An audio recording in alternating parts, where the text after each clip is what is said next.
السلام علیکم ورحمۃ اللہ وبرکاتہ۔ میں ہوں سلمان فارسی۔ ہم آپ کو المعلم پر خوش آمدید کہتے ہیں۔ امید ہے کہ آپ حضرات خیریت سے ہوں گے اور رب العزت سے دعا کرتے ہیں، بارگاہ تعالی میں دعا کرتے ہیں کہ اللہ تعالی آپ کو ایمان و صحت والی بہترین زندگی سے نواز دے، آمین یا رب العالمین۔ حضرات، آج ہم بات کریں گے قیلولہ پر، اور قیلولہ کے متعلق ہم 3 باتوں کا عرض کریں گے۔ نمبر 1، قیلولہ کا مفہوم کہ قیلولہ کیا ہے۔ نمبر 2، کہ آپ صلی اللہ علیہ وسلم قیلولہ فرماتے تھے۔ نمبر 3، قیلولہ کا حکم اور اس کے فوائد۔ تو آئیے شروع کرتے ہیں۔ پہلے تو ہم آپ کو یہ بتاتے ہیں کہ قیلولہ کا مفہوم کیا ہے، قیلولہ ہے کیا۔ قیلولہ کا تعارف اسے کہیں، جو بھی آپ اسے کہتے ہیں۔ تو قیلولہ کہتے ہیں کھانے کے بعد دوپہر کو تھوڑی دیر کے لیے بستر پر لیٹ جانے کو، تھوڑی دیر کے لیے بستر پر آرام کرنے کو۔ اس میں نیند شرط نہیں ہے، خواہ نیند آ جائے یا نہیں آ جائے، لیکن تھوڑی دیر پر بستر پر لیٹنا اور سستانے کو قیلولہ کہتے ہیں۔ اور دوسرا، قیلولہ کیا آپ صلی اللہ علیہ وسلم سے ثابت ہے؟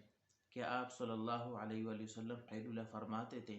تو اس کا جواب ہے کہ ہاں، آپ صلی اللہ علیہ وآلہ وسلم قیلولہ مستقلاً فرماتے تھے، یعنی قیلولہ سنت ہے، آپ صلی اللہ علیہ وآلہ وسلم کا طریقہ ہے، مختلف مواقع پر آپ سے ثابت ہے۔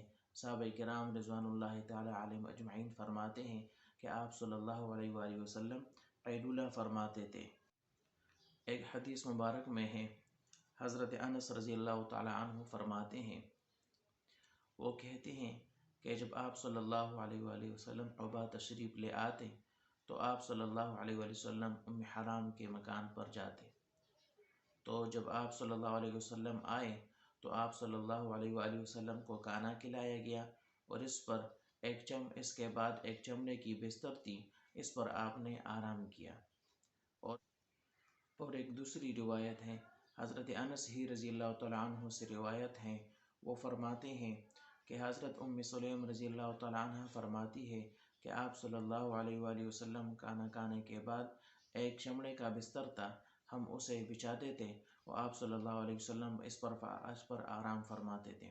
تو اس احادیث سے ثابت ہوا کہ قیلولہ آپ صلی اللہ علیہ وآلہ وسلم کا مستقل سنت ہے، اور آپ صلی اللہ علیہ وآلہ وسلم سے مستقل ثابت ہے کہ آپ صلی اللہ علیہ وآلہ وسلم دوپہر کو کھانا کھانے کے بعد تھوڑی دیر کے لیے آرام کرتے تھے۔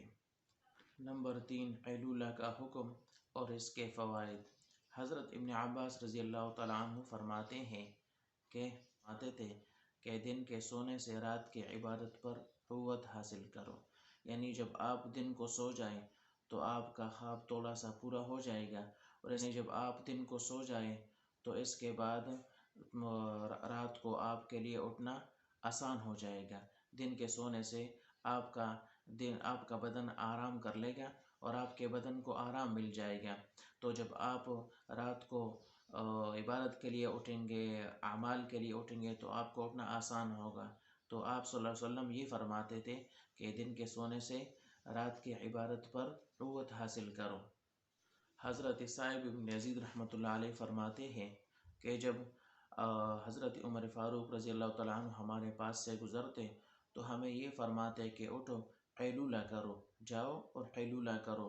تو اس سے معلوم ہوا، اس روایات سے، اس حدیث مبارکہ سے، کہ آپ صلی اللہ علیہ وآلہ وسلم اور صحابہ کرام رضوان اللہ تعالیٰ علیہم اجمعین کا یہ طریقہ تھا اور مستقلاً سنت تھا کہ آپ صلی اللہ علیہ وسلم اور آپ کے صحابہ رضوان اللہ تعالیٰ علیہم اجمعین مستقلاً قیلولہ فرماتے تھے۔ تو ہمیں بھی چاہیے کہ آپ صلی اللہ علیہ وآلہ وسلم کے امتی ہونے کے ناطے کہ ہم بھی آپ صلی اللہ علیہ وسلم کا اتباع کریں، خواہ آپ کے افعال ہو، اقوال ہو، اور ہم بھی جو آپ صلی اللہ علیہ وسلم سے جو سنت ثابت ہیں، آپ صلی اللہ علیہ وسلم کے جو طریقے ہیں، اس پر منوعاً عمل کریں۔ تو قیلولہ کرنا چونکہ انسان کو جب صبح اٹھے تو اس نے کچھ کام کیا ہوگا، کچھ تکلیف ہوگی، اسے کچھ تھکاوٹ محسوس ہوگی، تو جب یہ دوپہر کو کھانا کھائے تو اس کے بعد اس کو چاہیے کہ تھوڑی دیر کے لیے بستر پر سو جائے، اس غرض سے نہیں کہ مجھے تھکاوٹ دور ہو جائے گی میرے بدن سے اور مجھے یہ فوائد حاصل ہوں گے، بلکہ اس غرض سے کہ آپ صلی اللہ علیہ وآلہ وسلم کا مبارک سنت تھا، مبارک طریقہ تھا، تو وہ تھکاوٹ تو ہمیں اس کے ضمن میں خود بہت ضرور حاصل ہوگی، لیکن جب ہم اس نیت سے بستر پر لیٹ جائے، بستر پر آرام کریں کہ یہ آپ صلی اللہ علیہ وسلم کا مبارک طریقہ تھا اور سنت تھا، تو ہمیں اس پر ثواب مل جائے گی۔ اور اس کے فوائد میں سے کچھ فوائد یہ ہیں کہ جو آدمی دوپہر کو سوتا ہو کھانا کھانے کے بعد تو اس کا بدن چست رہتا ہے، اس سے وہ خوراک ہضم ہوتا ہے جو اس نے دوپہر کو کیا ہو، اور دوسرے یہ کہ اس سے بدن چاق و چوبند رہتا ہے، اور انسان کو اگر وہ رات کو عبادت کے لیے اٹھتے ہو اور اٹھنے کا ارادہ کرتے ہو، جس سے اٹھنے میں آسانی ہوگی۔ تو یہ تھی حضرات قیلولہ اور اس کا مفہوم اور اس کا حکم اور اس کے چند فوائد جو میں نے آپ کو عرض کیے۔ حضرات اگر آپ نے ہمارے چینل کو لائک اور سبسکرائب نہیں کیا ہو، آپ ہمارے چینل پہ نئے ہو، تو ہم آپ سے درخواست کرتے ہیں کہ ہمارے چینل کو لائک اور سبسکرائب کریں۔ شکریہ۔